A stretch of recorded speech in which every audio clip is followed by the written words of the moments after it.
నన్ను పిలిచిన కార్యమేవి నీవు ఈ చోటికి వచ్చిన కార్యమేవో అలాగే నాతో తెలుపవమ్మ. అలాగే తెలుపుతానమ్మా. అలాగే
నీ యొక్క బంగారు పాదములకు 10,000 వందనాలమ్మా.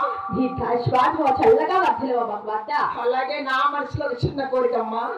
భగవంత ఈ యొక్క పాముగుడ్డ పట్టంలో ఆడుతూ ఉండవలసిన వయసు. అవునమ్మా. నీ మనకు రక్క చిన్న కోరిక కలిగిందంటూ నేను ఉండే అర్థాలు పెట్టుకొచ్చావు కదమ్మా. నీవు వచ్చిన కార్యమేమో అలాగే నాతో చెప్పవమ్మ. నేను అడిగినందుకు నీకు ఎటువంటి కోపం లేదు కదమ్మా. ఎలాంటి కోపం లేదమ్మా. అడగ వచ్చినానమ్మా. అలాగే అడగ వచ్చినా భగవంత. అలాగే అడుగుతానమ్మా. అలాగే అడగమ్మా. గోవింద అదే అమ్మగారు మాట మాట్లాడు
అదిగో ఊరిక డొక్కుల పాకన మా అన్నగారు 7 మంది వేసిన జొన్నసేను కదమ్మా. జొన్న చేను ఉన్నది.